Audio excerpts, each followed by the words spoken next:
Bienvenue à toutes et à tous, vous êtes bien sur Grand Littoral TV, merci de nous rejoindre pour cette nouvelle édition d'information, l'actualité du littoral, et on commence cette nouvelle édition en prenant la direction de Dunkerque. Après la gratuité de tous les bus depuis le début du mois de septembre, d'autres moyens de transport continuent de voir le jour, comme par exemple les Rosalibus qui permettent aux élèves de l'école de la mer à Malo de se rendre en classe en pédalant. Deux Rosalie, c'est des espèces de voitures à pédales mais avec assistance électrique, ont été mises en place pour deux parcours différents. Chacun de ces véhicules peut embarquer 5 élèves. Les familles s'inscrivent, réservent une place sur ces Rosalie, indiquent l'arrêt où elles peuvent venir les chercher. Évidemment, des enfants qui ne sont pas seuls, mais accompagnés par un chauffeur, rémunéré par la Fondation du Dunkerquois Solidaire, un fonds consacré aux chômeurs de longue durée.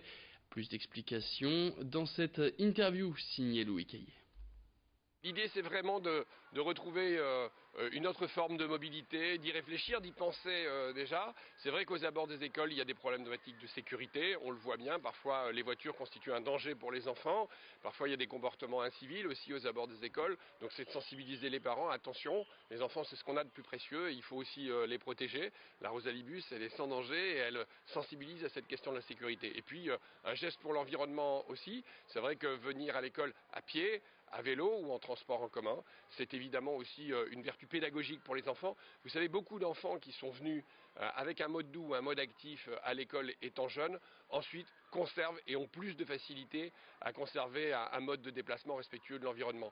Donc je pense que c'est aussi une façon d'éduquer. Aller à l'école, c'est l'éducation. Se déplacer, ça passe aussi par une forme d'éducation. On parle maintenant de l'Institut Pasteur de Lille qui est dans l'inquiétude après avoir relevé une baisse des dons, legs et mécénats en cette année 2018, une diminution de l'ordre de 7% sur un an, avec un budget de 30 millions d'euros par an en partie financé par des fonds publics, dont la moitié sert à poursuivre les recherches effectuées par l'Institut. À noter que les dons représentent presque un tiers du budget qui est consacré à la recherche, des dons qui sont donc hyper importants pour ce centre qui recherche traitements et médicaments de demain. À Lille, ce sont 33 équipes de recherche qui sont tributaires de ces dons et de fonds privés. Chaque année, ces équipes reçoivent jusqu'à 40 000 dons, mais ce n'est plus suffisant pour pouvoir faire avancer les travaux de recherche. Plus d'infos tout de suite avec Cédric Bouquet, le directeur communication de l'Institut Pasteur de Lille, au micro d'Idil Gunay. Les dons ont déjà baissé en 2018, c'est ce qui nous alerte, ce qui nous inquiète aujourd'hui, pour différentes raisons fiscales que subissent que subit le contribuable et que plusieurs fondations sont dans la même situation que nous, voient les dons baisser. Pour nous, c'est entre moins de 7 et moins de 10% cette année. Les dons, la suppression de l'ISF a fait aussi que plusieurs grands donateurs ont arrêté leurs dons aux fondations. Donc, comme d'autres fondations ont subi aussi ce retrait de certains donateurs. Donc, effectivement, on s'inquiète un peu pour la fin de l'année et pour la suite des projets. En 2019, le prélèvement à la source crée aussi des inquiétudes, même si ça ne va rien changer sur l'assiette fiscale des donateurs.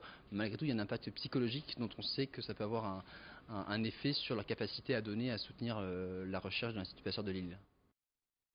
Pour faire un don, rendez-vous sur le site institut-pasteur.fr ou par courrier au 1 rue du professeur Calmette, 59 000 à Lille. Sans transition, c'est le début de la saison de la récolte des endives 2018. Alors quelles sont les prévisions pour ce légume qu'on appelle aussi chicon ou or blanc du Nord? Eh bien, contrairement aux pommes de terre dont la récolte va être perturbée par la canicule vécue cet été, les endives, eux, auraient mieux résisté à la chaleur.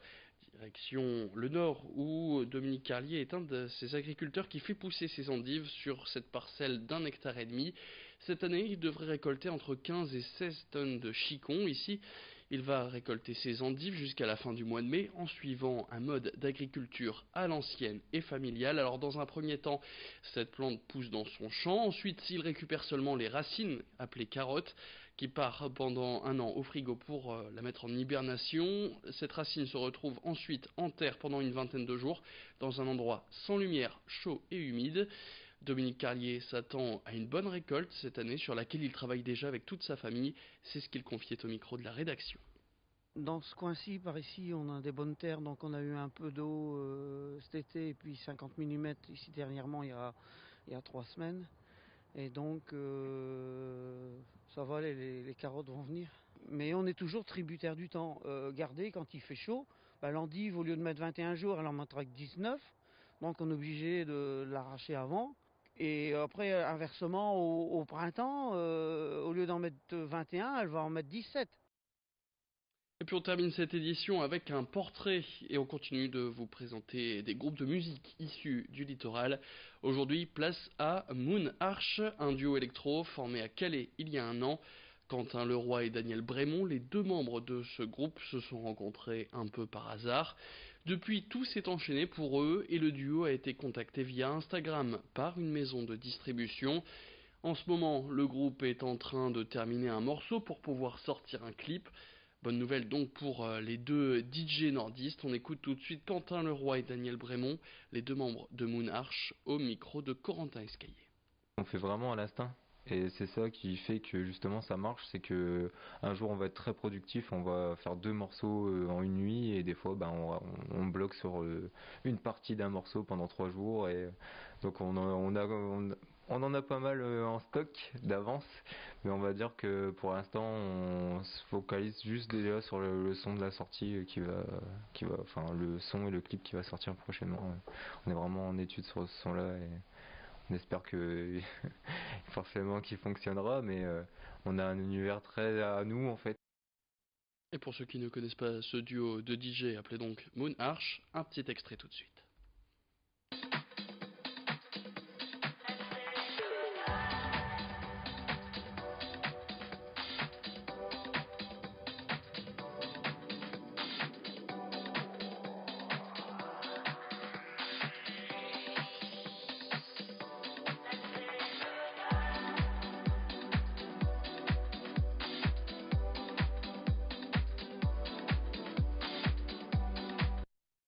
Voilà, c'était donc le groupe calaisien Moon Arch. C'est la fin de cette édition. Je vous rappelle que tous les sujets que vous avez découverts dans cette édition, vous pouvez les retrouver sur nos réseaux sociaux, entre autres notre page Facebook grandlittoral.tv. Fin de cette édition, tout de suite la météo.